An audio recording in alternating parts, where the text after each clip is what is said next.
mahalaga sa aking buhay. Parang yes, alam mo kung paano rin kita minahal kahit magkalayo rin kita. Naging bahagi ka na rin sa amin buhay. Gusto ko lang kunin yung pagkakataon na ito para magkaroon ng impromptu for me to talk in front of you. So,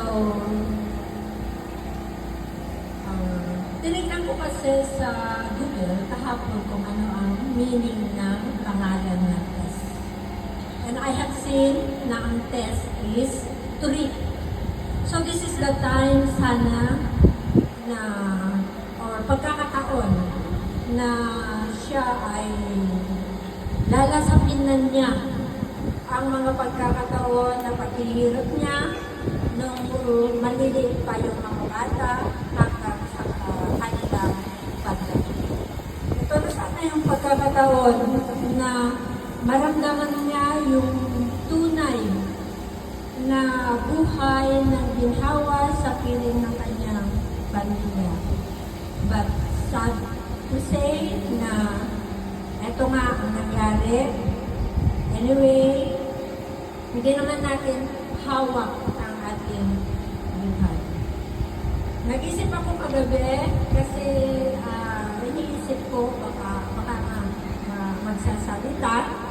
So thank you for giving me a chance na to talk. Nagalaw ko ng acronym in her name, TESS. So TESS, letter T is tofu. Yes, alam ng lahat na siya ay tofu. Very concerned to everyone. Kumbaga, higit sa lahat na nakakaalam yung mga kapitbahay niya. Magkalayo man kami, pero walang malayo para sa kanya. Tumutulong din sa amin. I don't know kung alam ng kanyang mga anak. I mean is, kung anong meron siya na pwede nang share kahit malayo kami, nagbibigay din siya. So, yun. And then letter E is, masasabi kong, kasi siya ay masayang tao. So, entertainer. Masayang tao kapag kami pumupunta sa kanilang bahay. That is according to my observation na sinasabi ng mga lahat ng mga kapitbahay niya, mga dumadalaw sa kanya. Gustong-gusto niya na may pumupunta sa kanila. The letter S is siya ay sweet. Yes, I know that.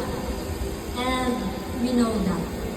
Sweet in the sense na masayahin tao, mapagmahal kahit kanino man.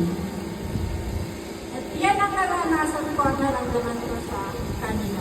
Siguro sa iba kung mayroon man hindi nakaramdam yung pagiging sweet sa kanya, sana naman ibigay na natin sa huling sandali ang tawag doon. Yung parang magiging paraya na siya sa kanyang paroroonan. Then another S is sincere. Yes. For me, yun ang pang-akulugan ko sa kanyang pangalan na S, sincere. Kasi sa kanya ay talagang totoong tao siya. Sa pagkakakilala ko sa kanya, bilang bilas, ay totoong tao sa amin, totoong tao sa lahat. Kung meron mang hindi, siguro in behalf of her, pasensyahan na natin siya. Para yung kanya naman kalooban na alis sa mundo ito ay maluwag. And then, aking test, ganun ko kakilala ay request ko kung saan ay ganun kita nakilala ko naramdaman nung ikaw ay buhay pa. Ate Tess, lahat ng mga iniwan mong alaala para sa amin, mananatili sa aming puso at isipan. Mawala ka man sa aming harapan, but in our heart, in our mind, buhay ka, magpakailanman. So, paalam, ate.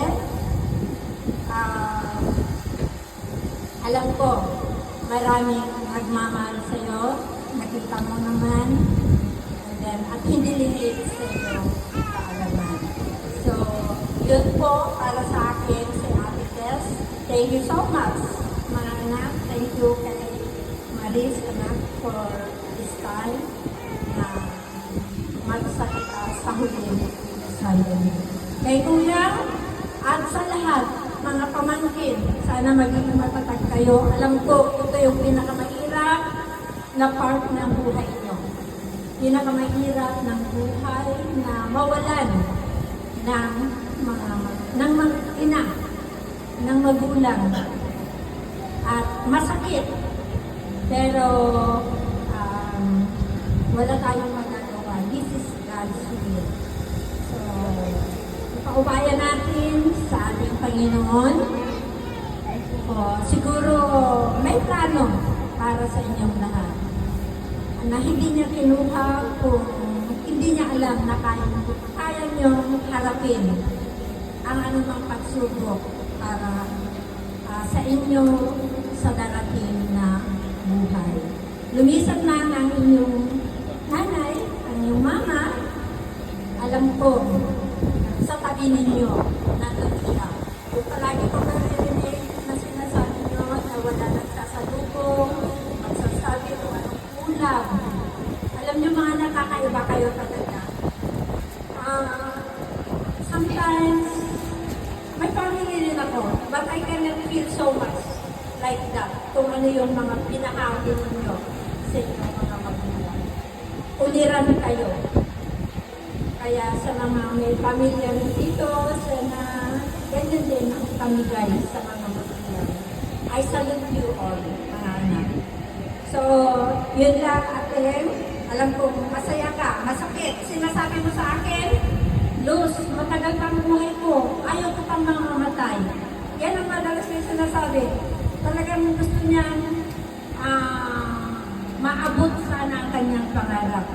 Talagang gusto niya pinapangarap niyang makapunta sa ibang bansa.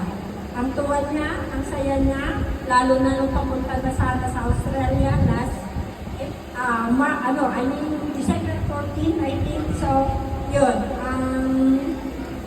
But then, siguro, hindi binigay ng Panginoon. Pag ganun pa man, makakapunta pa rin. Malaya na siyang makakapunta kasi wala na siyang sakit. Hindi man sa kanyang pagkatao, pero alam ko, sa kanyang kaluluwa, kasama ninyo palagi siya. So, yun lang ang masasabi ko. At thank you, ate. Hindi ko alam paano ako magpapasalamat. Pero mananatili ka sa aking puso at isipan. So, magandang hapon sa inyo.